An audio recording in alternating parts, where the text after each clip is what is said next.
guys, welcome back to the WODdoc Project 365, episode 707. Today what we're doing is taking care of this little teardrop area of our quad. Now, this is an area that specifically gets tense and tight and burns out if you're doing high rep squatting motions like front squats or thrusters or something like that. If I go ahead and make that muscle, I know it's not that defined, but hopefully the camera will get that, right?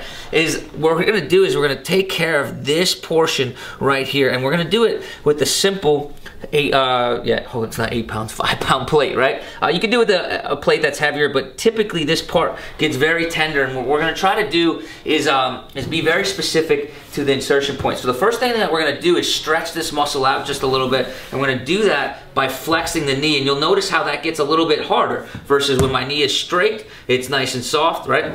When I flex and bring in my leg, it gets nice and firm, right? So what I'm gonna do right there is take advantage of that and then use the plate to mash this tissue right here. So I'm going to start out and basically kind of do this rolling technique where I kind of roll the weight like such each time, kind of taking up whatever that width of the plate is. That's about what I'm gonna roll, okay? So I start at the very distal end or the far end, and I go ahead and get on there. I'm just gonna roll past, and I'll be able to feel when I get off the tendon because it makes like a little bump, right? So I roll back, and I kind of zigzag back and forth. If I find a spot that is specifically tender, and a lot of times this will happen when I'm right after my high rep squatting activities, I'll find a spot that's really, really tender. I'm just gonna hang out on it. I'm gonna spend 30 seconds with static compression, and of course this is done to tolerance. I always tell people to use the 7 out of 10 rule, okay? So if it gets to 7 out of 10 or above there, we need to kind of lay off. If it's below that, we can kind of add a little bit more pressure, okay? Once I spend that 30 seconds,